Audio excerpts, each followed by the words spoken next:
बजने के करीब है। एक से पहले 12 है, 12 से पहले 11 है, 11 हमें 12 तक पहुंचाता है।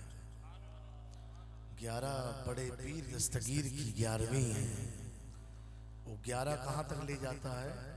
12 तक। हाथ की घड़ी भी हमारे अकीदे को जाहिर करती है, और 12 जो है वो 1 तक लेकर के जाता है।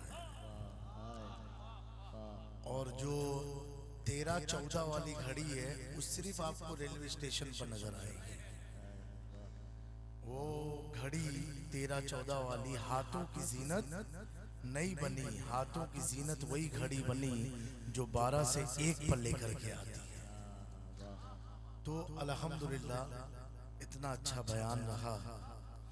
मेरे ख्याल से इस बयान पर किसी और बयान की जरूरत नहीं है।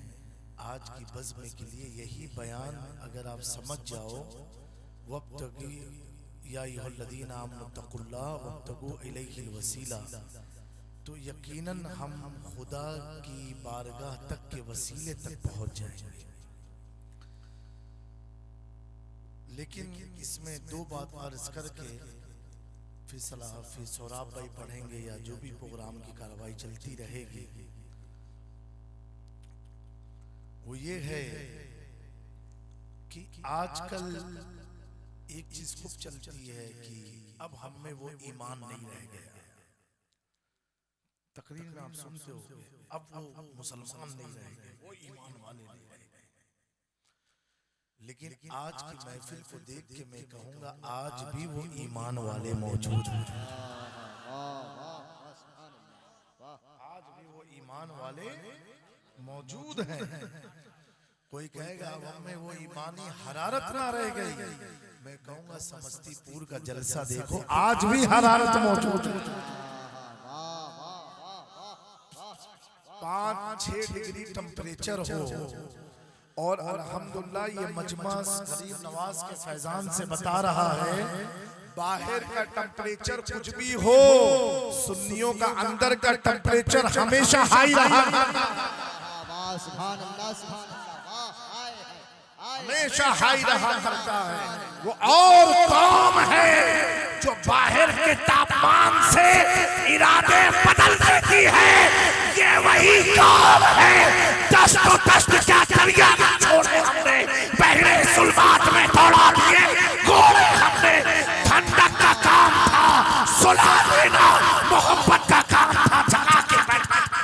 नारे तकबीर, नारे रिसालत, नारे रिसालत, फैज़ाने मखदूम अशरफ, शहज़ादे मखदूम अशरफ आए हैं। दोस्तों, हमने गरीब नवाज का वाक़या अभी सुना हम लोगों ने, खाली सुना, सिर्फ सुना। जिसकी ज़ात से मंसूब वाक़या हो, जब सुनने में आंखों से आंसू जारी हो गए, तो अब सोचो जिसके नाम में इतनी ताकत है, जब हम सुन्नी उस ज़ात को देखेंगे तो हमारी कैफियत क्या है? जिसकी बात में इतनी ताकत है, जिसके नाम में इतनी ताकत है, जिसकी महफिल में इतनी ताकत है, जब वो हमारे सामने होंगे तो क्या हाल होगा? वो सरे अंजुमन आ चुके हैं मगर कब वो आए किसी को नहीं है खबर। आँख भी ना उठी, दीद भी हो गई, रुख पे पर्दा पड़ा का पड़ा रहेगा। मेरे प्यारों, हम सितंबर में अमेरिका गए थे पहली बार, तो आपका प्रोग्राम कहाँ कहाँ देखा गया ये मैं बताता। एक मस्जिद में गए, वहाँ के इमाम साहब ने कहा हजरत एक आपने इंडिया में समस्तीपुर या कोई ऐसा इलाका था जहाँ आपने गरीब नवाज की मनकबत पढ़ी थी, वो आप मुझे सुना दीजिए आज की महफिल में। अच्छा, अब मेरे जहन में आने भी थी कौन सी मनकबत है। अब वो बात भी कर रहे हैं, मोबाइल में टिप टाप भी कर रहे हैं, सर्च मार के हमको बताया, कहा ये अल्लाह कलाम सुना दीजिए, हम लोग बहुत सुनते हैं। मैंने कहा बताओ समस्तीपुर वाले मुझे अमेरिका तक पहुंचा। तो दोस्तों अब आपकी मोहब्बत की बात करूं मैं, सुनेंगे आप? ये मौलाना की तकरीर का निचोड़ में बयान कर रहा हूं, जो मेरे जहन में बातें आई। हजरत मारूफ करखी जो जुनैद बगदादी के पीर में हैं, गौसे आजम के पीरों में हैं, उनकी बारगाह में हमेशा इमाम अहमद बिन हंबल तशरीफ ले जाया जाता है। इमाम अहमद बिन हंबल अहले सुन्नत के 4 इमामों में एक इमाम, जिनकी तकलीद गौसे आजम ने फरमाई। हुजूर गौसे आजम आखिरी उम्र में हंबली मसाइल मसलक को फॉलो करते थे। बहरहाल आप इमाम अहमद बिन हंबल हजरत मारूफ करखी के पास जाते थे, और मारूफ करखी शौराब भाई ने बात कही थी कि आप हंसो मत दीवानों को देख के, दीवाना बहुत सोच समझ के दीवाना बना है। जब तक बिके न थे तो कोई पूछता न था, तुमने खरीद कर मुझे अनमोल कर दिया। मेरे गरीब नवाज ने ऐसा हमें अनमोल किया, ऐसा किया कि आज मीडिया का पेट भी मुसलमान के नाम से भर रहा है। सारे लीडर जब तक मुसलमान को याद ना करें वो चुनाव जीत ही नहीं सकते। ऐसा करीम नवाज ने हमें सींचा है कि लोग अपने घर की रोटियां हमारे नाम पर सेक रहे हैं। अल्हम्दुलिल्लाह, बोलो बोलो अल्हम्दुलिल्लाह।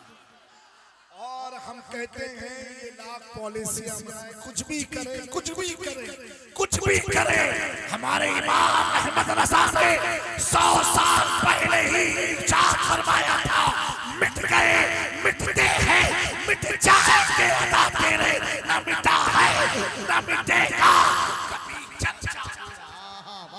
नारे तकबीर, नारे रिसालत, मसलके आला हजरत फैज़ाने मखदूम अशरफ, शहजादे मखदूम अशरफ आए हैं। जिंदाबाद जिंदाबाद। वाह वाह, सुभान अल्लाह। लोगों को जानना चाहिए हमने मुजस्समे की खूबसूरती को देख करके कलमा नहीं पढ़ा है, हमने किरदार को देख के कलमा पढ़ा है, अखलाक को देख के कलमा पढ़ा है।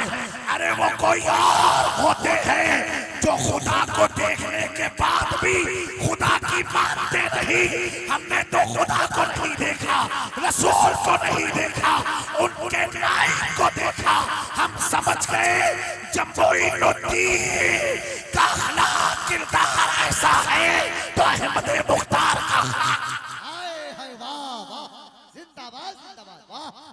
हमने रसूल पाक को नहीं देखा, हमने अली अकबर को नहीं देखा, अली वाली हसन हुसैन को नहीं देखा, मखदूम सिमना को नहीं देखा। हमने देखा तो सरकार कला को देखा, हमने देखा मुहद्दिस आज़म को देखा, हमने देखा सैयद निहाल अशरफ को देखा, हमने देखा सैयद अमीर अशरफ को देखा। हम समझ गए जब अशरफ का खानदान इतना खूबसूरत है तो मेरे रसूल पाक कितने। नारे तकबीर, नारे रिसालत, मसलके आला हजरत फैज़ाने मखदूम अशरफ आए हैं। अशरफ ये रुखत आए हैं हुस्न खूबा, एक नजर कर दे परवरदे सहबा। जब आला हजरत इमाम अहमद रजा ने पहली झलक अशरफी मियां के चेहरे पर डाली तो क्या फरमाया, मैं अली हुसैन को नहीं बल्कि इनके अंदर 3 महबूबों का जलवा देख रहा हूँ। वो 3 महबूब कौन है? महबूब सुबहानी अब्दुल कादिर जिलानी, महबूब इलाही निजामुद्दीन औलिया, महबूब यज़दानी मखदूम सुल्तान अशरफ जहांगीर सम्मानी। मैं अपने इमाम अहमद रजा के नजरिए पर और नजर पर कुर्बान हो। कैसा इश्क था अहमद रजा को आले पैगंबर से कि गौस का भी जलवा देखा, महबूब इलाही का भी जलवा देखा और मखदूम पाक का भी जलवा देखा। और इन तीनों जलवों को एक ही साथ में जब अहमद रजा ने समेटा, उसी को दुनिया इमाम अहमद रजा का पसंदीदा मुहिब चाहने वाला यानी आला हज़रत अशरफी मियां के नाम से। नारे तकबीर, नारे रिसालत, सुल्तानुल हिंद कॉन्फ्रेंस, अहले बैत अतहार, आले नबी, औलादे अली, नारे तकबीर, नारे रिसालत। दोस्तों, ये तकवा कैसे मिलता है? आपने सुना ना, ईमान वालों तकवा इख्तियार करो, अल्लाह से डरो और उसके लिए वसीला तलाश करो। इस पर आज ही सुबह जुमा में पटना की जामा मस्जिद में हमने तकरीर किया कि तकवा कैसे मिलता है, कुरान की रोशनी से जाहिर किया। लेकिन अभी एक बड़ी प्यारी बात ज़हन में आई है और बड़े प्यारे मौके पर और बड़े प्यारे लोगों के बीच में आई है। ना तो मैं जुमा में भी बयान कर सकता था, लेकिन उस वक्त नहीं आई। बात भी जानती है ये बात किसके लिए बात है।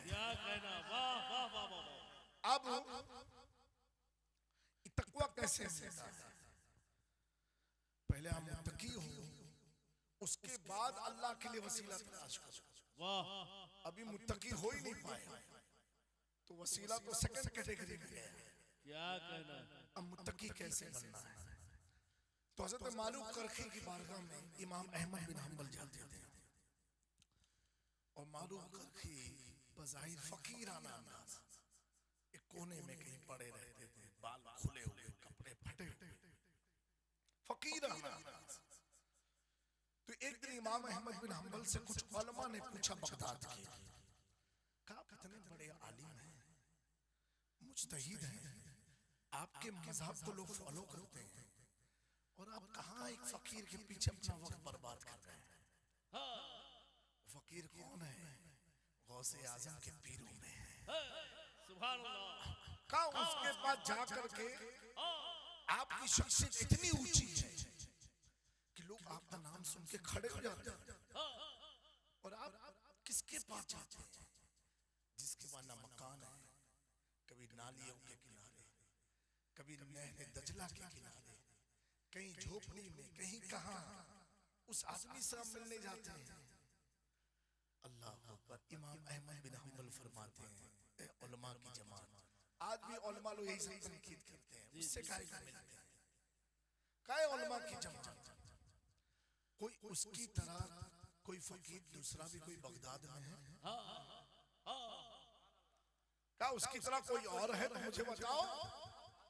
कहा हम तो फकीर के पास जाने से भी आपको मना कर रहे हैं, आप करें उसकी तरह कोई और हो तो बताओ। आप तो सब खामोश रहे। फिका हजरत आप मत जाइए, आपकी छवि खराब होती है, क्योंकि वो मजलूम उनका कुछ बज़ाहिर दिखता कुछ नहीं है, गंदी हालत में पड़े रहते हैं। अल्लाह अकबर। हजरत इमाम अहमद बिन हंबल फरमाते हैं, इस वक्त पूरे बगदाद में जिसे तुम फकीर समझ रहे हो, हकीर समझ रहे हो, गंदा समझ रहे हो, तकवे की बुनियाद उसी की जात के पास है। तकवा जो है, तकवा उसी के पास है। और कहा सुनो, पूरे बगदाद में हम सबको दुनिया कह रही मौलाना है, इमाम है, मैं कहता हूँ सबसे बड़ा आलिम वही है, सबसे बड़ा फकीर वही है। और इस वक्त रूए ज़मीन पर अल्लाह को पहचानने वाली जात भी वही है, जिसे तुम फकीर समझते, जिसे तुम हकीर समझते। अल्लाह अकबर। उलमा खामोश हो गए, खामोश हो गए। अब हजरत इमाम अहमद बिन हंबल फरमाते हैं, और बुलंद आवाज से ये वाकया सुनाने का जो मकसद था, ये पॉइंट बोलो बुलंद आवाज से। लोग कहेंगे ये हैदर क्या मजनू की तरह प्रोग्राम कराता है। ऐसे ही मजनू उलमा से भी ज्यादा कामयाब हो जाते हैं, ऐसे ही दीवाने काम हो जाते हैं। इमाम अहमद बिन हंबल फरमाते हैं, कहा सुनो, तकवे के हुसूल के लिए 3 चीजें हैं। उलमा की तवज्जो, तकवा 3 चीजों से हासिल होता है। पहली चीज है इल्म, पहली चीज है इल्म। फिर आप फरमाते हैं दूसरी चीज है अमल। तकवा जिससे आपको वसीला मिलेगा। इमाम अहमद बिन हंबल फरमाते हैं तकवा इल्म से मिलता है। फिर दूसरा फरमाया अमल से मिलता है, इल्म से मिलता है, अमल से मिलता है। तीसरा जवाब सुन्नियों नोट करो और अपनी किस्मत पर नाश करो। लोग कहते हैं करीम नवाज कहने से मिलता क्या है, या अली अली कहने से होता क्या है। इमाम अहमद बिन हंबल अकीदा देते हैं इल्म से मिलता है, अमल से मिलता है। तीसरा फरमाते हैं इल्म अमल, इन पर भी एक चीज बहुत भारी है, वो ये है कि मोहब्बत से अल्लाह तकवा। नारे तकबीर, नारे तकबीर, नारे रिसालत, नारे हैदरी। अली वाली आवाज, नारे हैदरी, नारे हैदरी। फैजाने अहले बैत, फैजाने अहले बैत, फैजाने गरीब नवाज, फैजाने मखदूम सिमना, ख्वाजा का हिंदुस्तान।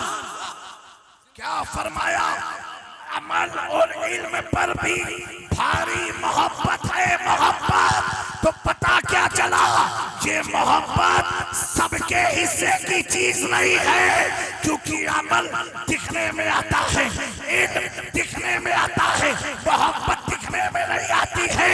सुन्नियों, अपनी किस्मत पर नाश करो कि तुम्हारे दिल को अल्लाह ने पसंद किया, इसीलिए मोहब्बत अता, इसीलिए मोहब्बत अता फरमाई है, इसीलिए मोहब्बत अता फरमाई है। वो और जमात होगी जो इल्म की बुनियाद पर जन्नत में जाएगी, जो अमल की बुनियाद पर जन्नत में जाएगी। मेरा इमाम कहता है रज़ा बोल से वास्ते करते गुजरिए कि है रब्बे सल्लम सल्लम। हम इल्म अमल की बुनियाद पर नहीं, हुजूर की मोहब्बत की बुनियाद पर, औलिया की मोहब्बत की बुनियाद पर। मेरे दोस्तों, इसी मोहब्बत पर एक बात आ गई, सुनना है आप लोगों को। हाथ उठा के बताएं जो घर जाएंगे।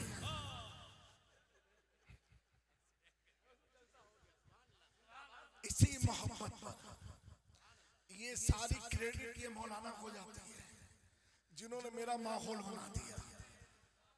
इसी मोहब्बत पर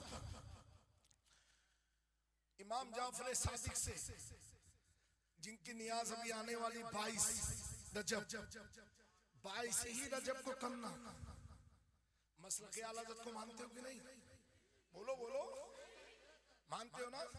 आला हज़रत को मानते हो? खाली मानते हो कि उनकी भी मानते हो? उनकी भी मानो, उनकी मानोगे तो कामयाब हो जाओगे। उनकी मानोगे तो आज मौला अली को मानने वाले लोग हैं, मौला अली की नहीं मानते हैं। तो मेरे दोस्तों, उनकी मानोगे तो कामयाब होगे। खुद आला हज़रत के बेटे मुफ्ती आज़म का फतवा है और आपने साफ लिखा है कि 22 रजब ही को कुंडे की नियाज की जाए। क्या लिखा है? 22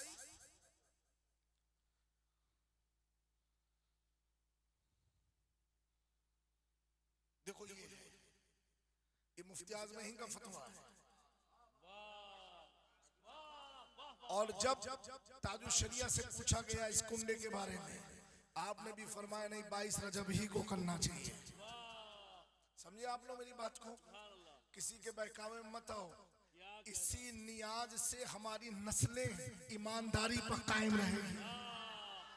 जाफरे सादिक मुस्तफा जाने रहमत के घर की एक ऐसी अहम कड़ी का नाम है, ऐसी अहम कड़ी का नाम है, हम हनफी उस वक्त तक हो ही नहीं सकते जब तक इमाम जाफर सादिक की गुलामी में ना जाए, क्योंकि हमारा इमाम आज़म अबू हनीफा फरमाते हैं मैं हलाक हो जाता अगर जाफर सादिक को बाकी की खिदमत में। नारे तकबीर, नारे रिसालत, औलादे अली, इमाम आज़म अबू हनीफा, सुल्तानुल हिंद कॉन्फ्रेंस। इमाम आज़म से किसी ने पूछा कि आपको इमाम आज़म का खिताब कैसे मिला? इतने बड़े इमाम का, हम लोग हनफी हैं। बोलो सुभान अल्लाह। मसलकन हम सब क्या है? हनफी। हमारे इमाम आज़म अबू हनीफा, और वो किसके पढ़ाए हुए हैं? इमाम जाफर सादिक, इमाम बाकिर की।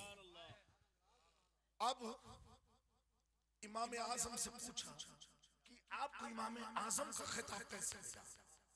इतने बड़े इमाम आज़म यानी बहुत बड़े इमाम, और जितने इमाम शाफी, इमाम मालिक, इमाम अहमद बिन हम्बल, सबने अपना इमाम आज़म को तस्लीम किया। बहरहाल का ये मकाम कैसे मिला? तो मनाक़िब उस-सादात किताब में लिखा है, और लिखने वाले कोई और नहीं, मखदूम पाक के चहीते मुरीद और खलीफा हजरत काजी शहाबुद्दीन दौलताबादी ने लिखा। क्या लिखा? इमाम आज़म फरमाते हैं, मेरे दोस्तों कामयाबी कैसे मिलती है? अब फरमाते हैं, जब मैं कूफा से सफर करता था, कहीं चाहे मक्का जाना, मदीना जाना, बगदाद आना, तो मैं घोड़े पर सवार होकर निकलता था, और रास्ते में अगर कोई आले रसूल का घर मिलता, कोई आले रसूल का घर मिलता, तो मैं उतरता और उनके घर के दरवाजे पर झाड़ू लगाता। क्या करता? झाड़ू लगाता। कहा ऐसे अपनी मंजिल तक पहुंचने के लिए जिस आले रसूल का घर मिलता, उनके घर के दरवाजों को साफ करके फिर सफर शुरू करता, और जहां मकान ना मिलता, आले रसूल की कब्र मिलती थी, उस कब्र की साफ सफाई करता था। हो सकता है अल्लाह को मेरा ये अमल पसंद आया और अल्लाह ने मुझे दुनिया का इमाम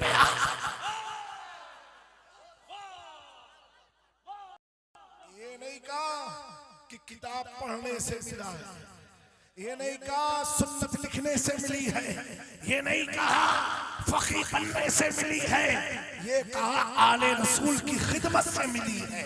तभी तो मेरा इमाम कहता है दो जहां में खातिमे आले रसूलुल्लाह कर हजरत आले रसूल मुक्तदा के वास्ते। तो इमाम जाफर सादिक के पास एक शख्स आया। जाफर सादिक कौन है? मौला अली के बेटे इमाम हुसैन, उनके बेटे इमाम ज़ैनुल आबिदीन, इमाम ज़ैनुल आबिदीन के बेटे इमाम बाकिर, इमाम बाकिर के बेटे इमाम जाफर सादिक। समझे? तो मेरे दोस्त, उनसे किसी ने पूछा कि एक कौल है कि जो अहले बैत से मोहब्बत करेगा तो अल्लाह उसे जन्नत अता फरमाएगा। तो एक आदमी आया, उनसे बहस करने लगा। कहा जाफर सादिक, उलमा तवज्जो से सुनो, बड़ाई करो। कहा कि जाफर सादिक आपका ये फरमान है? बोले हाँ। बोले ये बताइए कि अगर कोई शख्स गुनहगार है, गुनाह कर रहा है और अहले बैत से मोहब्बत भी कर रहा है, तो क्या तो भी वो जन्नत में जाएगा? तो आपने फरमाया हाँ, जन्नत में जाएगा। क्या फरमाया? जन्नत में जाएगा। कहा उसकी गुनाह का अल्लाह मरने से पहले उसको ऐसे मर्ज में मुब्तला कर देगा, ऐसे मर्ज में कि उस मर्ज से अल्लाह उसके गुनाहों को बख्श देगा। सुभान अल्लाह।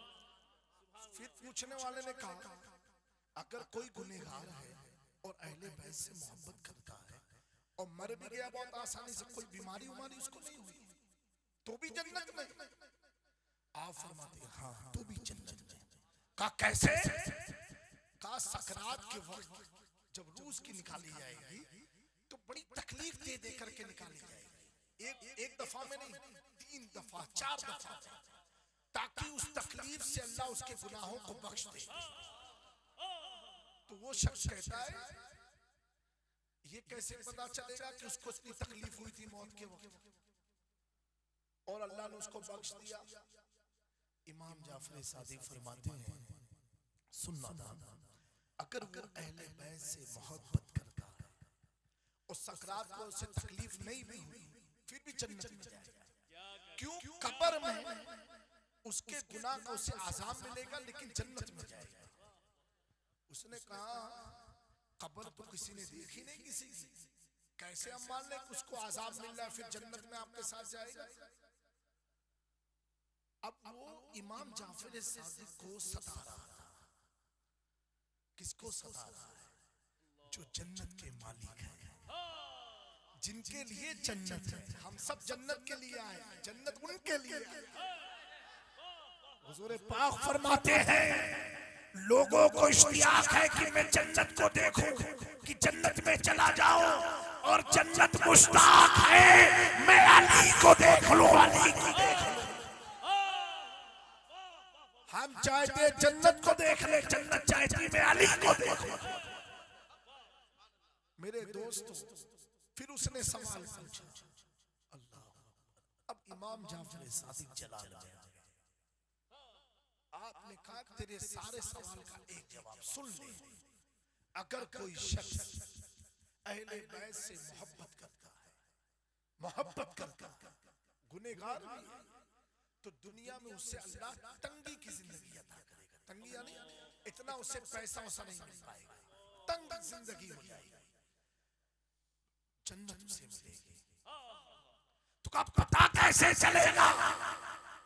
तो इमाम जाफर सादिक फरमाते का सोच, जब कयामत वाक़े होगी और तू जिसे गुनहगार समझता है और वो अहले बैत से मोहब्बत करता है, तो देख लेना कि कयामत के दिन तू कहां खड़ा होगा और वो अहले बैत के साथ खड़ा,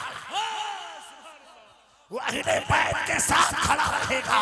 और कहा इस पर भी बस नहीं, जितना भी बड़ा गुनहगार क्यों ना हो, कुफ्र अगर नहीं किया है, जैसा भी गुनहगार क्यों ना हो, कहा नबी की औलाद अल्लाह के पास उसकी शफाअत कराएगी, उसकी सिफारिश कराएगी, और उस वक्त तक हम अहले बैत जन्नत में नहीं जाएंगे जब तक हमारा चाहने वाला जन्नत में।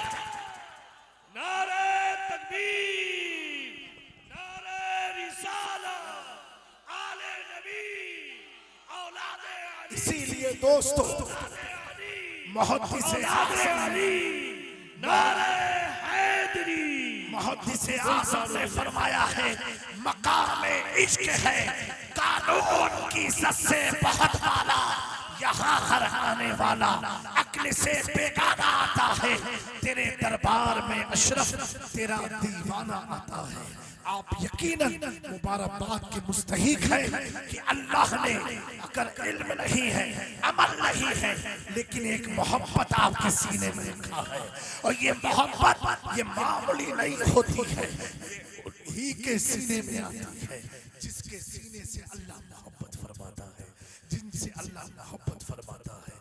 मेरा यकीन है अल्लाह इस मोहब्बत के तुफैल हम सबको हुजूर की शफाअत अता फरमाएगा और मरने से पहले कलमे की तौफीक अता फरमाएगा। मेरे प्यारों, कभी भी अपनी जिंदगी में किसी बुजुर्ग का मजाक मत उड़ाना, किसी की हंसी मत उड़ाना। कौन किस हालत में है किसी को क्या मालूम है, कौन किस रंग में है किसी को क्या मालूम है, लेकिन इतना जरूर देखना जिसके भी दीवाने बनने से पहले इतना जरूर देखना क्या वो हुजूर की शरीयत के मुआफिक है कि नहीं है। अगर 20-20 अंगूठी पहन रहा है, चांदी की 10 अंगूठी लगा रहा है, चांदी और सोने के चुल्ले गले में डाल करके अब फकीरी का दावा कर रहा है। अल्लाह अकबर। मेरे मखदूम पाक ने फरमाया फकीर वो होता है जिसकी निगाह में मट्टी और सोना बराबर हो जाए। बड़ा कीमती जुमला है, मट्टी और सोना बराबर हो जाए, मट्टी और सोना बराबर हो जाए, वो फकीर होता है। अब ऐसे फकीर जो सोना चांदी को पहन करके और फकीरी का दावा करते हैं, उनसे कहो कि मट्टी क्यों नहीं पहनते हो, मट्टी का हार क्यों नहीं पहनते हो। तुमने सोना पहना यानी तुझे मालूम है सोना कीमती चीज है, चांदी पहनी यानी तुझे मालूम है चांदी कीमती चीज है। और मेरा मखदूम फरमाता है फकीर वो है जिसकी निगाह में मट्टी और सोना बराबर हो जाए। एक शख्स ने मखदूम पाक को चंद सोने की ईंट तोहफे में दिया और जैसे मखदूम पाक ने सोने की ईंट लिया नीर शरीफ में फेंक दिया। फेंकने के बाद उस शख्स ने कहा हुजूर ये कोई आम ईंट नहीं थी, ये तो सोने की ईंट थी। मेरे मखदूम पाक फरमाते हैं सोने की थी? बोला हाँ हाँ हजरत सोने की ईंट थी। मेरे मखदूम फरमाते हैं तू घबराता क्यों है, जा नीर शरीफ के पास चला जा और जा ईंट निकाल के लेकर के चला आ। जब वो गया नीर के करीब गया और जैसे पानी को हलाया हटाया, मेरे मखदूम फरमाते हैं ए जाने वाला सुन, अपनी ही ईंट लाना, किसी और की ईंट निकाल के मत ले आना, किसी और की ईंट निकाल के मत लाना। उसने क्या देखा कि नीर शरीफ की झील के नीचे सोने की खान फैली हुई, खान फैली हुई है।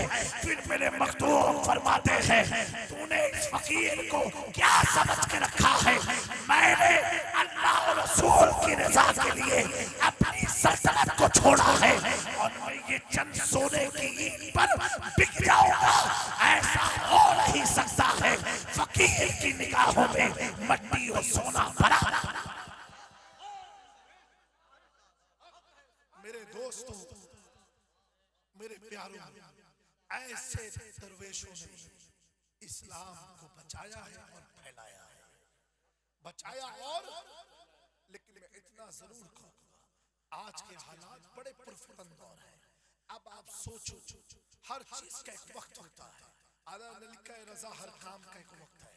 दिल को भी आराम हो ही जाएगा जब तक आप क्लासरूम में होते हैं, अपने टीचर के पास होते हैं, टीचर आपको पढ़ाते हैं और अगर आप गलत पढ़ो तो आपको समझाते हैं बेटा ये गलत है, ये सही है, बेटा ये गलत है, सही है।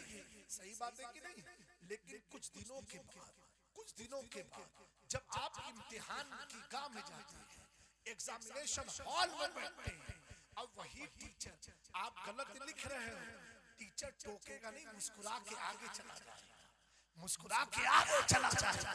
अब आप लाख पूछो टीचर मेरी मदद कर, इसका जवाब मुझे नहीं मालूम, टीचर मुस्कुरा के आगे चला जाएगा। आप कहोगे टीचर एक वक्त था मेरी गलती पर आप मारते थे, टोकते थे और आज मैं गलत लिख रहा हूँ, आप मेरी मदद नहीं कर रहे हो, मैं गलत सवाल का जवाब मुझे आता नहीं, आप मुझे बता नहीं रहे हो। तो टीचर कहेगी बेटा वो वक्त क्लासरूम का वक्त था, आज का वक्त एग्जामिनेशन का वक्त है, आज हम जाके भी बता नहीं सकते। ऐ हिंद के मुसलमानों, इस वक्त हम लोग एग्जामिनेशन हॉल में हैं, एग्जामिनेशन हॉल में हैं। जैसे करतूत हमने किए थे अब हम इम्तिहान गाह में बैठे हैं।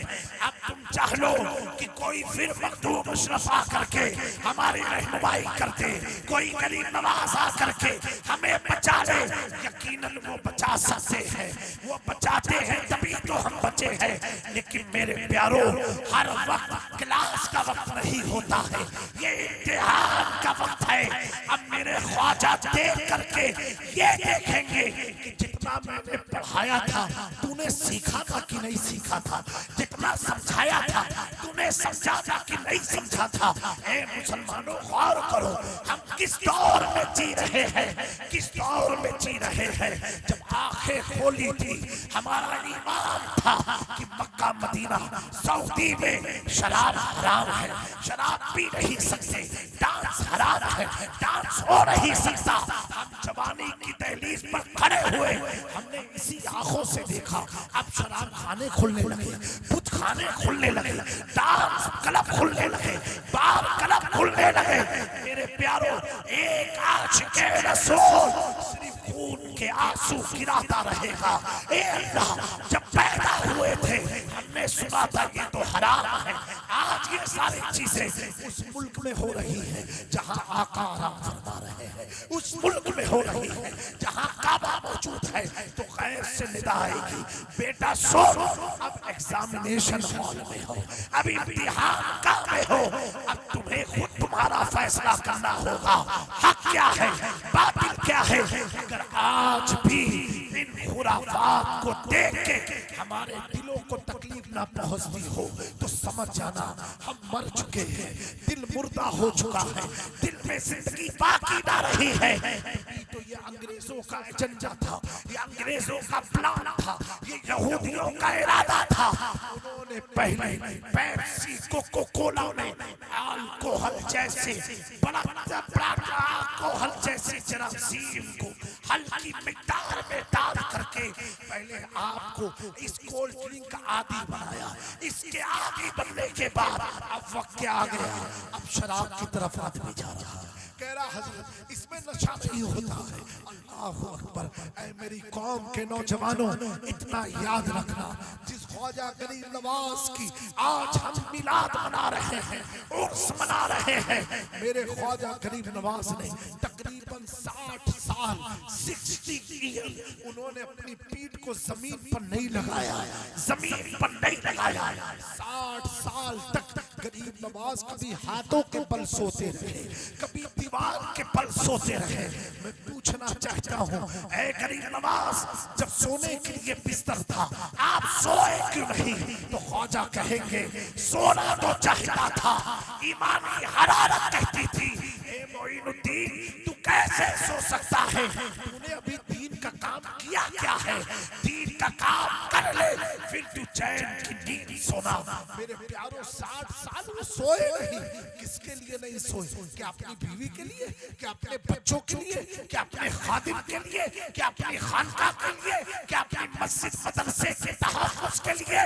नहीं नहीं, अगर नहीं सोए तो बिहार कश्मीर से कन्याकुमारी, गुजरात से बंगाल की वादी तक के मुसलमानों की जो जिम्मेदारी प्यारे आका ने अता फरमाई थी, वो जिम्मेदारी ख्वाजा साहब को सोने नहीं दी थी। मेरे दोस्तों, हाफिज मिल्लत का बड़ा प्यारा कौल था, जमीन पर काम, जमीन के नीचे आराम।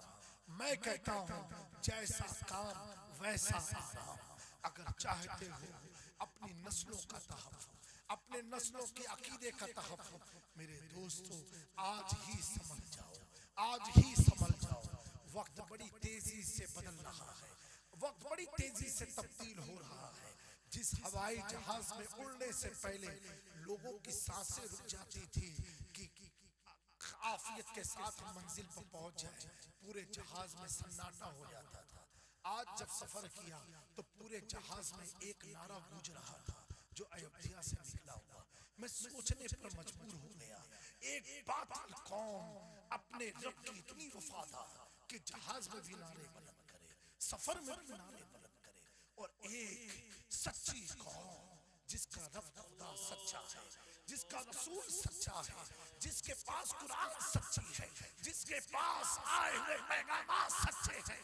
आज हम नमाज नहीं कायम कर सकते, आज हम अल्लाहु अकबर नहीं कह सकते, आज हम अपनी इबादत नहीं कर सकते।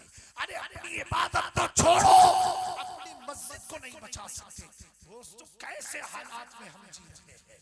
मेरे प्यारों, मेरे कहने का मकसद ये नहीं है कि तलवारें लेकर के निकल आओ, मैदान में हथियार लेकर के आ जाओ। नहीं नहीं नहीं नहीं नहीं, ऐसी तुम्हारी जरूरत नहीं है। तुम में उतनी ताकत ही नहीं है कि तुम हथियार को उठा पाओ। जिसके हाथों में यहूदियों ने भारी भारी मोबाइल थमा दिए हो, वो तलवार कहां से उठा पाएंगे? जिसकी रात सिर्फ सोशल मीडिया पर गुजरती हो, वो दीन का उन्हें शऊर कहां से पैदा हो सकता है? जिनकी रातें सिर्फ चौराहे पर, चौक पर सिगरेट, बीड़ी और गुटखे खा खा करके थूकने में गुजरती हो, उसे दीन की फिक्र कहाँ रहेगी। मैं तुम्हें ये पैगाम देने नहीं आया, लेकिन सिर्फ इतना कहने आया हूँ। मेरे मखदूम पाक ने फरमाया है, ऐ मुसलमानों, अगर अपना दबदबा चाहते हो, अपना होर चाहते हो, अपना वक़ार चाहते हो, हर वक्त कसरत से ला इलाहा इल्लल्लाह पढ़ते रहो, पढ़ते रहो। जितना तुम ला इलाहा इल्लल्लाह पढ़ोगे, अल्लाह गैरों के दिलों में तुम्हारा खौफ पैदा फरमा देगा, गैरों के दिलों में तुम्हारा खौफ पैदा फरमा देगा। अब तुम किससे किससे लड़ोगे, कहाँ कहाँ लड़ोगे। जिस अरब से बुतों का खात्मा हुआ, आज उस अरब में मंदिर बन रही है। जिस अरब से बुतों को भगाया गया, आज वहाँ बुत लगाए जा रहे हैं। जिस अरब से शराब को भगाया गया, आज वहाँ शराब खाने खोले जा रहे हैं। तो लोग तो कह सकते हैं, हमें क्या टोकते हो, जाओ पहले अरब वालों को समझाओ, पहले जाओ अरब वालों को समझाओ।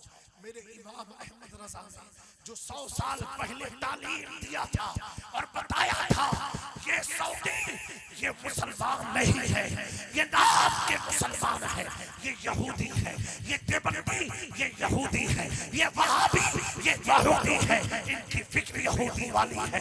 उस वक्त लोग ये कहते थे, अपनों ने भी कहा कि इमाम अहमद रजा बहुत सख्त फैसला करते हैं, बहुत शिद्दत अपनाते हैं। आज मैं उन लोगों से पूछना चाहता हूँ जिन्होंने इमाम अहमद रजा की तहकीक को कहा था, बहुत सख्त जुमले लिखते हैं। अहमद रजा ने सख्त जुमले नहीं लिखे थे जो 100 साल के बाद आज कौम देख रही है। 100 साल पहले अहमद रजा ने आंखों से देखा और दुनिया को बताया, जिसका जो शख्स नबी का वफादार हो नहीं सकता, वो कौम मुस्लिम का लीडर हो। मेरे दोस्तों, अभी तक हम यही नहीं समझ पाए हमारा अपना कौन है, हमारा अपना कौन है, हमारे पराये कौन है। हमारी कौम तो सिर्फ लड़ने में लग गई, सिर्फ लड़ने में लग गई। मैं पूछना चाहता हूँ, कुरान पाक में अल्लाह और रसूल के बाद किसकी मोहब्बत तुम पर फर्ज की गई, मुझे बताओ तो। अल्लाह के बाद, रसूल के बाद किसकी मोहब्बत तुम पर फर्ज है, किसकी मोहब्बत तुम पर फर्ज है। अल्लाह ने किसकी मोहब्बत तुम पर फर्ज कराई है, मुझे बताओ तो। तो नहीं मालूम, नहीं मालूम, हम इसमें भी लगे हैं। मेरे दोस्तों, कुरान में अल्लाह और उसके रसूल के बाद अहले बैत की मोहब्बत हम पर फर्ज हुई है, अहले बैत की मोहब्बत हम पर फर्ज हुई। हाय अफसोस, अफसोस, अल्लाहु अकबर, अहले बैत की मोहब्बत नहीं, मोहब्बत फर्ज हुई है। फर्ज होने के बावजूद भी हम इतने कमजोर हो गए कि अली कहना भी हम भूल गए, कहीं हमें कोई शिया ना समझ ले। हुसैन कहना भूल गए, कहीं हमें शिया ना समझ ले। हसन का नारा नहीं लगाएंगे, कहीं शिया ना समझ ले। इमाम जाफर सादिक का कुंडा नहीं करेंगे, कहीं शिया ना समझ ले। इमाम मूसा कासिम के नाम का झंडा नहीं लगाएंगे, कहीं शिया ना समझ ले। मेरे दोस्तों, हम दुनिया को समझाने में लगे हैं, हम सुन्नी हैं, शिया नहीं। अरे प्यारो, कब्र में दुनिया के सामने नहीं खड़ा होना है, कब्र में रसूलुल्लाह के सामने, नबी के सामने खड़ा होना है। मेरे नबी पूछेंगे, जिसकी मोहब्बत तुम पर फर्ज थी, तुमने उनकी मोहब्बत को शिया समझ लिया। हाय अफसोस, हम कहाँ चले गए, हम कहाँ चले गए। ऐ मेरी कौम के लोगों, दर्द भरी अपील सिर्फ इतनी करना चाहता हूँ, सच्चे इस्लाम की तरफ आ जाओ, सच्चे दीन की तरफ आ जाओ, सच्चाई की तरफ आ जाओ। एक कौल मिलता है, हजरत नबी पाक सल्लल्लाहु अलैहि वसल्लम ने फरमाया, अहले बैत है कौन? हुजूर फरमाते हैं, जो शख्स मेरी आल की ताज़ीम में कसदन खड़ा ना होता, यानी उसे मालूम है हुजूर की आल आ रही, फिर भी बैठी है, खड़ी नहीं हो रही, माजूर ना हो और खड़ी ना होती हो, हुजूर फरमाते हैं अल्लाह उसे ऐसी बीमारी में मुब्तला फरमा देगा कि वो अपने पैर से माजूर हो जाएगा, पैर से माजूर हो जाएगा। अरे भाई, जामी मियां के आने पर आपको खड़े होने की तलकीन क्यों कराई जा रही है? अगर इजहार शेख आजम आ जाए, आपको खड़े कराने की तलकीन क्यों कराई जा रही है? सरकारे कलाज आपको खड़े कराने की तलकीन क्यों कराई जा रही है? इसलिए नहीं, ये जामी मियां आए हैं, ये मुख्तार अशरफ आए, ये इजहार अशरफ आए, इसलिए नहीं, इसलिए आए, इसलिए तलकीन कराई जा रही है। तुम इन्हें मत देखो, इनमें देखो खुदा का महबूब का नूर आ रहा है, खुदा के महबूब का खून आ रहा है, उस खून की तासीर में खड़े हो जाओ। लेकिन मेरे प्यारों, इश्क कितना मर चुका है, मिट चुका है। मेरे दोस्तों, जब तक हक्कानियत की आवाज को हम खुद बुलंद नहीं करेंगे, कोई मसीहा हमारी मदद के लिए आने वाला नहीं है। अगर चाहते हो फलाह और कामयाबी, तो आज ही से मैं कहता हूँ, आज ही से मसलके आला, कौन सा मसलके आला? वो नहीं जो मौलवी बयान करते हैं, वो मसलके आला जो आला हजरत की सही तस्वीर है, जो आला हजरत का पैगाम है, जो आला हजरत का अमल है, जो आला हजरत की अकीदत है, जो आला हजरत का इशारा है, जो आला हजरत की फिक्र है, जो आला हजरत की तफक्कुर फी दीन है, जो आला हजरत का इस्तिहाद है, जो आला हजरत की मोहब्बत अहले बैत है, जो आला हजरत की वफादारी सहाबा है, उसे मजबूती से थामे रहना। अगर थामे रहोगे तो जिंदगी ऐसी गुजरेगी, मैं सो जाऊं या मुस्तफा कहते कहते खुले आँख साले। दोस्तों, आपकी सीतामढ़ी से पूरी दुनिया को पैगाम दे रहा हूं। 22 रजब कुंडे के नियाज करना, इमाम जाफर सादिक के नाम का फातिहा करना। कुछ लोगों ने ये भी कहा कि मट्टी के उसमें कोई जरूरी नहीं है, प्लास्टिक के बर्तन भी है, कांच के बर्तन भी है। हमारे जब सुन्नी लोग ऐसी बात बोलते हैं तो मुझे वाकई में आज भी ताजुश शरिया इसलिए याद आते हैं, जब तक वो जिंदा थे ना, तो ऐसे मौलवियों की जुबान पर लगाम लगी हुई थी, क्योंकि वही एक कलंदर आदमी थे बरेली में कि जो ये देखते नहीं थे कि कौन मौलाना किस मनसब पर पहुंचा हुआ है। अगर हुजूर के दीन के खिलाफ उनका नजरिया होता था तो सबसे पहले अगर कोई आवाज उठती थी तो ताजुश शरिया अल्लामा अख्तर रजा खान की उठती थी। ये मैं कह रहा हूँ कि छोटा शरीफ का रहने वाला, मैं जानता हूँ उन्होंने जब भी कोई आवाज उठाई, देखो इस्तिहाद में गलतियां भी हो जाती हैं, लेकिन हर गलती गलती नहीं होती है। मेरे प्यारों, कहते हैं कि इसकी क्या जरूरत, मैं कहता हूँ आप मट्टी के बर्तन में करो, इंशाल्लाह।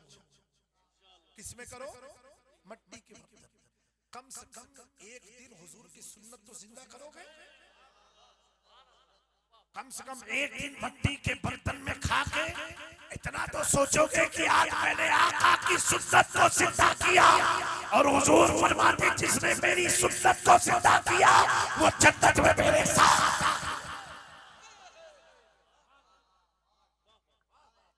तो हुजूर की सुन्नत को किसमें जिंदा किया? इमाम जाफर सादिक की मोहब्बत में, हुजूर की आल की मोहब्बत में। मेरे प्यारों, जब तक हमारे घरों में फातिहे के सिस्टम जिंदा रहेंगे, कुछ लोग कहते हैं लंगर उंगर से कुछ नहीं होता, अब अस्पताल बनाओ। मैंने कहा कि मौलवियों ने ठेका लिया है कि अब सारी कौम को अस्पताल भेज देना है। मैंने कहा सुनो, अस्पताल की उन्हें जरूरत होती है जिनकी अकीदे में डामल डोली होती है। हमारे लिए मखदूम पाक का अस्पताल सबसे बड़ा अस्पताल है। अभी 2-4 महीना पहले मेरे पैर में बहुत तकलीफ हुई, इतनी तकलीफ कि कई प्रोग्राम बदायूं के थे सब कैंसिल किए। और तकलीफ कैसे, हम चल नहीं पा रहे थे, पैर खुद को पैर ही नहीं रख पा रहे थे। एक्सरे कराया तो हर चीज, लेकिन कोई रिपोर्ट में न हड्डी गिरे, कोई कुछ नहीं हुआ, सब ठीक है, लेकिन तकलीफ थी। हमने सारे प्रोग्राम कैंसिल किए। उसी तकलीफ में गुजरात से किचौचा शरीफ गए बाय फ्लाइट, और जाने के बाद 3 दिन मखदूम पाक की बारगाह में चले गए। आप मानो मैंने 3 दिन नियत किया था कि मखदूम पाक की नीज शरीफ में जाएंगे और गुस्ल कर लेंगे और पैर को जरा धोएंगे, इंशाल्लाह शिफा मिल जाएगी। लेकिन दोस्तों, दूसरे ही दिन पैर की दर्द तो नीर के पानी में ऐसी चली गई कि आज तक अल्हम्दुलिल्लाह दर्द है ही नहीं। तो अकीदे जब मजबूत होते ना, अकीदे जब मजबूत होते, मैं अक्सर कहता हूँ ये रिकॉर्डिंग की बात नहीं, हकीकत। हम पढ़ते थे जामे अशरफ में 1 साल, फिर अलीमिया में गए, लेकिन जब मखदूम पाक में हाजिरी देते थे कारी साहब, कभी ये नहीं सोचा कि मैं इनकी औलाद हूं, ये मेरे अजदाद हैं, यही सोच के जाता था तेरे दरबार में अशरफ तेरा दीवाना आता था। कुछ खुद्दाम कहते रहे हजरत आजादार है, हम मना कर देते को बराए करम ये मत कहो, ये जो मखदूम पाक के खाद गुलाम है ना, जो मरीज हैं, उनका मकाम मैं अपने से बुलंद मानता हूँ।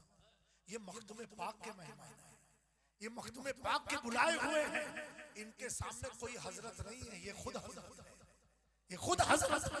खुलेआम कहता हूँ, दुनिया के किसी भी कोने में रहूं, मेरी पहचान मखदूम पाक के खादिम ज़ायरीन के खादिम के बराबर।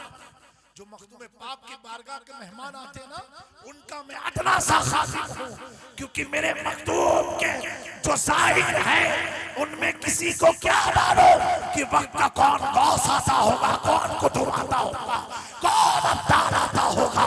जब मेरे मखदूम पाक ने अपने वक्त के 400 मलक से फरमाया था कि तुम मलक हो, अल्लाह ने तुम्हें मकाम कुतुबियत अता की है, मैं जा रहा हूँ, तुम जौनपुर चले जाओ, तुम बनारस चले जाओ, तुम अयोध्या चले जाओ, तुम फला जहां चले जाओ। उन्होंने कहा क्यों हुजूर? कहा इसलिए एक दौर आएगा, रूहाबाद की जमीन मखलूक खुदा के लिए तंग हो जाएगी, और कहीं ऐसा ना हो मेरा आने वाला कोई मेहमान गफलत से अपने कदम को तुम्हारे कब्र पर ना रख दे, क्योंकि अगर तुम्हारी तौहीन हो गई तो अल्लाह उस तौहीन को बर्दाश्त नहीं करेगा। तो 400 मलक ने एक साथ जवाब दिया, कहा मखदूम अशरफ हुजूर, हम यहाँ रह करके इसी जमीन पर मर करके जमीन में दफन होंगे, और जब कोई आपका मेहमान अपने कदम को मेरे कब्र पर रखेगा, मैं समझ जाऊंगा कि अल्लाह इसके कदम से मेरी मग़फ़िरत करवा देगा, अल्लाह इसके कदम से मेरी मग़फ़िरत फरमा देगा, मग़फ़िरत फरमा देगा। जैसे जामिया आए, आप खड़े हुए मेरे लिए नहीं, हुजूर के खून को समझ के खड़े हुए। इसलिए मैं कहता हूँ, जब आप किछोछा आते हो, अब मैं देखूंगा नहीं कि आप कौन हो, क्या हो, ये सोच के खड़ा हो जाऊंगा कि आप कैसे भी हो, लेकिन मखदूम के मेहमान बनकर मेरे मखदूम के मेहमान बनकर के आया है। मेरे प्यारों, हमेशा अकीदत के रिश्ते को मजबूत रखना। तो लोग कहते हैं लंगर की जरूरत नहीं, अस्पताल बनाओ, मदरसे बनाओ, स्कूल बनाओ। इतने मदरसे बन गए, फिर भी इस्लाम को कोई बचा पा रहा है? कितने मदरसे बताइए? कोई एक मदरसे से माजरत के साथ कहूंगा, क्योंकि अगर ये यूट्यूब पर बात जाएगी बाज़ उलमा को तकलीफ पहुंचेगी, मुझे उन्हें तकलीफ नहीं पहुंचाना है। आज तो आदमी बड़ी आसानी से कह देता है कि पीर साहब ने तो कुछ किया ही नहीं। मैं पूछता हूं, 6 दिसंबर से लेकर के आज तक सारे फैसले हो गए, माबूद बुत खाने बन गए, किस मदरसे ने एहतिजाज में रैली निकाली? और नाइब रसूल होने का सब दावा करते हो। जब आपके अंदर इतनी हरारती बाकी ना रही कि अल्लाह के दीन के लिए आप बच्चों को लेकर सड़क पर निकल जाओ, तो अब किसी को हक नहीं कि कोई एक दूसरे पर उंगली उठाए। ये उलमा की जिम्मेदारी थी। अंग्रेजों को भगाने में हमारे भारत के राष्ट्रीय पिता गांधी जी वो बाद में खड़े हुए। उनको खड़ा करने वाली ताकत कौन थी? अल्लामा फजल हक खैराबादी की ताकत, वो उलमा की ताकत थी, जिन्होंने भरोसा दिलाया गांधी जी को कि हम उलमा आपके साथ हैं। तभी तो गांधी जी ने लिखा था ना, अगर 72 हुसैन मेरे साथ आ जाए जो करबला में थे, तो 24 घंटा नहीं लगेगा भारत से अंग्रेजों को भगाना। ये गांधी जी ने कहा था, और कहा था सुनो, जब भारत आजाद हुआ, का ये मुल्क किसी नेता या किसी की शख्सियत के बल पर नहीं चलेगा, किसी सावरकर के कहने से नहीं चलेगा। गांधी जी ने भारत के पार्लियामेंट में कहा था, अगर भारत को बचाना है और भारत से पूरी दुनिया को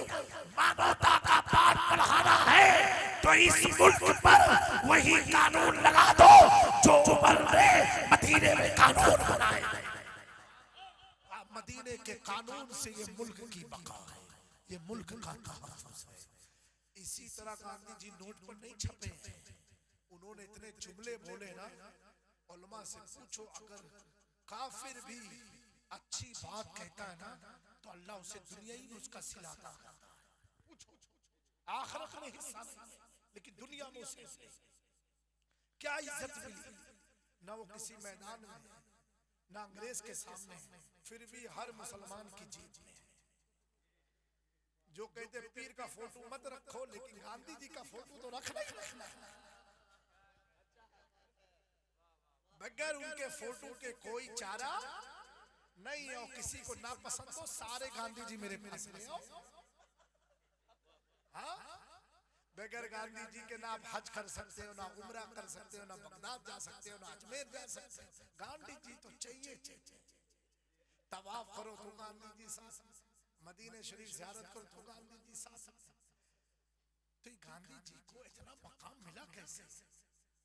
इसीलिए मिला, उन्होंने कहा अहिंसा का पाठ मैंने इमाम हुसैन से सीखा है। कहा हुसैन जैसा लीडर अगर हमारे भारत को मिल जाए तो 24 घंटा लगेगा अंग्रेजों की गुलामी से भारत को आजाद करा देंगे। तो मेरे प्यारों, वक्त बहुत नाजुक है। आपको बिहार नसीब वाले हो कि बिहार के इलाके में अल्लाह ने पैदा किया है, ये भी हकीकत है। क्योंकि जब सारे गुनाह आसमान तक पहुंच जाते तब बिहार को पता चलता कहीं कुछ हो रहा है। आप बड़े सुकून वाले इलाके साइड में हो, अच्छा है, सबको देखते रहो, लेकिन देखने में अल्लाह का शुक्र अदा करते रहे। ए अल्लाह, तूने ऐसे फितने से हमें बचाए रखा है। अभी बहुत फितने आने वाले, ऐसे ऐसे फितने आएंगे, ऐसे ऐसे कमेंट आएंगे, ऐसी ऐसी लोग बातें करेंगे। और मैंने आज एक इमाम साहब से कहा, एक वक्त आएगा बहुत जल्दी, उलमाए किराम को मजबूरन, अभी तो कोई बोलता ही नहीं, मजबूरन खुदा की वहदानियत पर तकरीर करनी पड़ेगी। ऐसा दौर आएगा, आप देखना, फिर मेरे जुमलों को याद करना। ऐसे दौर आएंगे कि मुसलमानों में ये गलतफहमी डालेंगे कि अल्लाह है ही नहीं, अल्लाह है ही नहीं। क्या अल्लाह? नौज़ुबिल्लाह, मीडिया के जरिए। और जो ऐसे ऐसे मुसलमान हैं जो कभी मस्जिद की तरफ गए ही नहीं है, वो भी इसी बात पर आ जाएंगे, हाँ अल्लाह है नहीं। नौज़ुबिल्लाह, अल्लाह इस दिन से हमें बचाए, ऐसे फितने से हमारी हिफाजत फरमाए। इतना याद रखना कि अल्लाह ने जो हमें ईमान की दौलत अता फरमाई। मेरे प्यारों, कोई भी पीर साहब आए कि चौचा शरीफ से आए, आले रसूल आए, किसी भी इलाके से आए, अपने खेत की दुआ बाद में कराना, बकरी दूध दे उसकी दुआ बाद में कराना, अंडा मुर्गी दे उसकी दुआ बाद में कराना, खेत खलियान तुम्हारा बढ़ता रहे बाद में कराना। पहली दुआ ये कराना कि हजरत हमारे ईमान के और हुस्ने खात्मा की दुआ फरमा दे। पहली दुआ यही, इमाम से मिलो मस्जिद के तो ये नहीं इमाम साहब लोन में फंस गया। पहली दुआ ये इमाम साहब दुआ करना ईमान पर खात्मा और दीन में इस्तेकामत है। मेरे दोस्तों, अगर ये चीज है तो खेत भी खलियान सब खिलते रहेंगे। ये चीज नहीं है तो कुछ मिलने वाला नहीं है। आप देखो ना, आखिरी बात है, बड़े बड़े पैसे वाले जो एशिया नहीं वर्ल्ड के टॉप पैसे वाले, खुदा उन्हें नहीं मिला, अंबानी है, खुदा नहीं मिला तो किस हालत में? चैन नहीं है। आप ये मत देखो इतना बिलियन है, इतने हवाई जहाज इनके पास हैं, इतने लोग काम करते हैं, ये मत देखो ये फरेब है, धोखा है। ये देखो जिसके पास इतनी धन दौलत है, उसके बावजूद वो गोबर लगा रहा है, उसके बावजूद वो पेशाब पी रहा है। तो सोचो, ए अल्लाह, बेहतर है कि मैं गरीबी में हूं लेकिन समझ गया पेशाब पीने की चीज नहीं है, बहाने की चीज। अल्लाह ने इतना शऊर तो आपको दिया, तो यही अल्लाह का शुक्र अदा करो। पैसे कमा लेना कमाल नहीं है, अपनी गरीबी में ईमान पर कायम रहना ये कमाल है। और जब कोई कहे अरे तू कितना गरीब है, जा रिश्वत ले ले, जा सूद का काम कर ले, जा ये कर ले, ब्याज लगा दे, कहना सूद मैं अपनी गरीबी बर्दाश्त इसलिए करता हूँ, मेरे आका भी गरीब थे, अली भी गरीब थे और भारत का बादशाह गरीब नवाज। मुझे अपनी गरीबी पर नाज है, मुझे अपनी गरीबी पर नाज है। आप ये कल्चर पैदा करें इंशाल्लाह। आप देखो, इसीलिए कारी साहब हमारे ये मौलाना खंभात आए हुए हैं, आप भी आइए। हमारे पास अभी तक कोई गाड़ी नहीं है, अल्लाह अल्लाह अल्लाह, 2 पहिए की गाड़ी नहीं है, 4 पहिए कोई गाड़ी है ही नहीं। पता लगा पूरे घर में आज भी बड़ौदा शहर में ऑटो रिक्शे पर बैठ कर निकलते हैं, इसलिए कि इलाके में जब कोई गरीब देखेगा ना, पीर साहब BMW में जाते हैं तो सोचेगा मैं भी कुछ छोटी जीपे खरीद लूं। जब देखेगा पीर साहब ऑटो में तो उसको अपनी साइकिल पर चलने में फख्र महसूस होगा कि हजरत तो 3 चक्के पर है, मैं तो 2 चक्के पर चलता हूं। मेरे दोस्तों, बड़ी गाड़ियां रखना, बड़े बड़े मकान बनाना ये कामयाबी नहीं है। कामयाबी ये है कि लोगों के दिल तक पहुंच जाना, लोगों के दिल में उतर के उनके दिलों पर हुकूमत करना। हजरत मौलाए कायनात पूरी जिंदगी किराए के मकान पर रहे, किराए के मकान पर रहे। किसी ने पूछा, अली अपना मकान क्यों नहीं ले लेते? कहा मुसाफिर हो, मुसाफिर मुसाफिर किराए के मकान पर रुकता है, ऐसी मकान मुसाफिर किराए के मकान पर रहता है। मुसाफिर का अपना कोई मकान नहीं होता है, मुसाफिर हो। आका ने फरमाया ईमान वालों के लिए दुनिया मुसाफिर खाना है। अली मुसाफिर सफर कर रहा है, जो सफर कर रहा है तो मंजिल कहा, मंजिल तो हमारी कब्र की मंजिल है, आखिरत की मंजिल है। और इस दुनिया में किराए का मकान किराया दे दे करके आखिरत के लिए जन्नत खरीद रहा। मैं उस घर में जुमला मौला अली फरमाओ उस घर में रहना चाहता हूं जिस घर से कभी निकाला नहीं जाता।